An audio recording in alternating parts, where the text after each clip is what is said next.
Hey guys, what's going on? Just sat down here having a early afternoon coffee.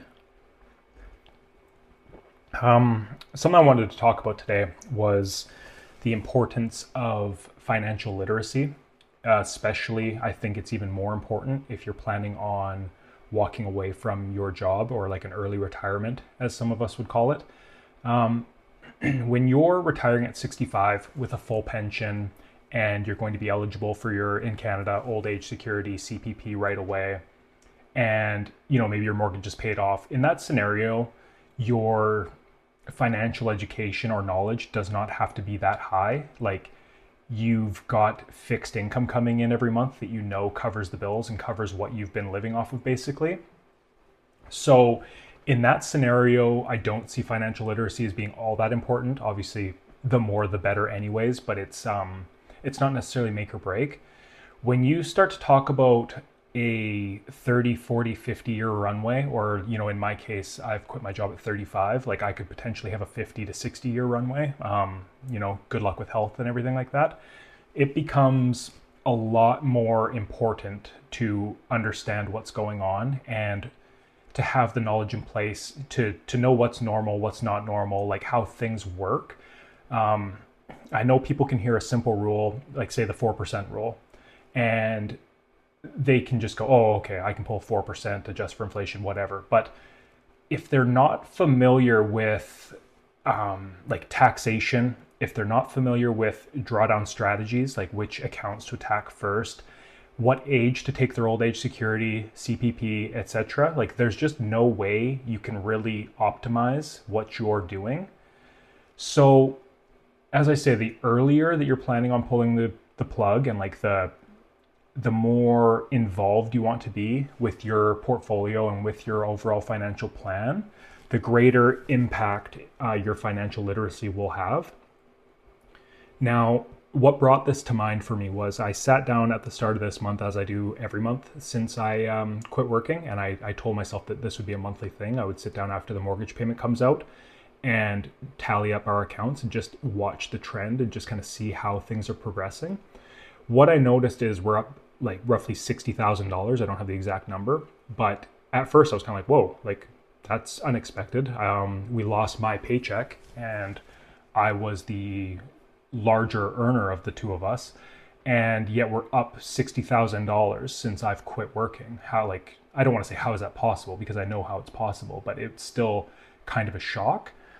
Now, because I'm very familiar with what my plan is and I'm very in tune with how the markets work and what's kind of expected, I'm not going to go out and say, hey, I've got $60,000 for free to use here. So, I'm going to go buy a car, or I'm going to, increase my budget, or I'm going to go buy a new computer, or whatever it is, right? Like, I'm not looking at that as free found money.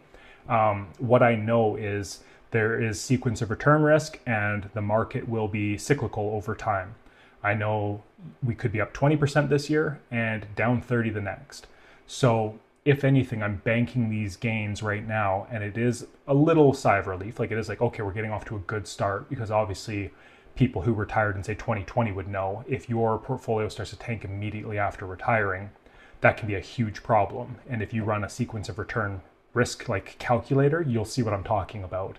If you lose 20% for a couple of years in a row at the start of your retirement, good luck. Like, it's not going to be an easy path for you at all, as opposed to if you have those 20% losses, 10 to 15 to 20 years down the line. It makes a huge difference. So running the numbers and not getting an emotional response to it, it just made me think, like, the earlier you want to retire, the more important this level-headedness becomes. Because, as I mentioned, I'm not going to make a drastic decision one way or another. And like, on the opposite end of the spectrum, had I been down $60,000, I would know not to panic and to remain invested, which is where you see people make tremendous mistakes.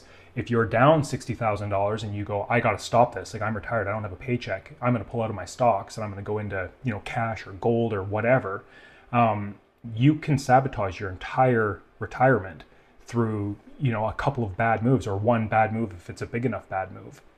So even if you are working with a planner, and I suggest that, like, if you don't know what you're doing and you want to use a planner, by all means do it.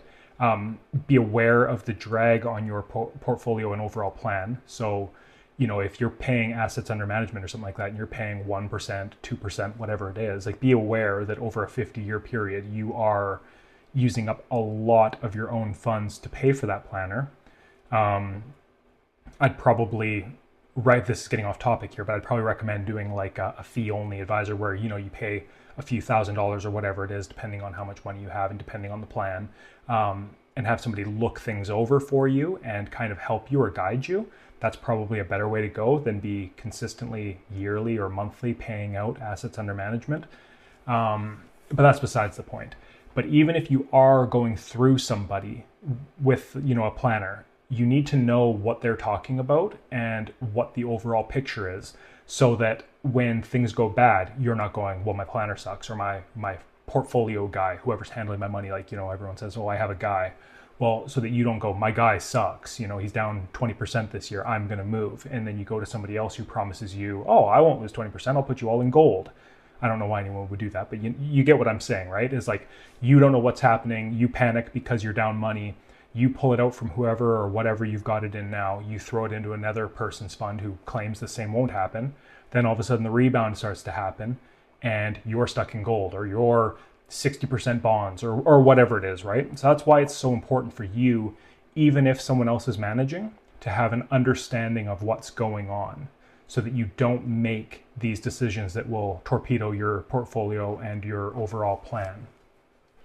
So that's really all I wanted to talk about today was, specifically if you're doing an early retirement, but everyone in general. There's no excuse for not understanding market cycles and how things work, and being familiar with your own, TFSA, RRSP, what's the difference, non-registered accounts, old age security, CPP. Like, these are things that in our case, Canadian for these specific account types, but America does have equivalents. Every single person, like, this is your money, your retirement. You should have a very good understanding of what these terms mean, what the difference is, and how to draw them down, or when best to use them, regardless of whether you're doing it yourself, you have a pension coming in or not. That's what I would urge everybody to do, is get your knowledge up. Sorry about that. My wife and dog just stormed into the room as I was wrapping up that video. So yeah, where I left off was, that's what I'm encouraging with this video, is everybody to get their knowledge up, understand their plan, get a good grip on how to run simulations, how to use spreadsheets, how to budget, things like that, just so that you can have your own peace of mind and your own confidence in your own plan. And I think that will greatly benefit everybody and anybody. So with that being said, if you like the video, like the video. If you have anything to add, please comment below. If you have any questions for me or anything like that, I'm always open to talking to people. Yeah, subscribe if you liked what you watched, and I'll talk to you guys later. Thanks for stopping by.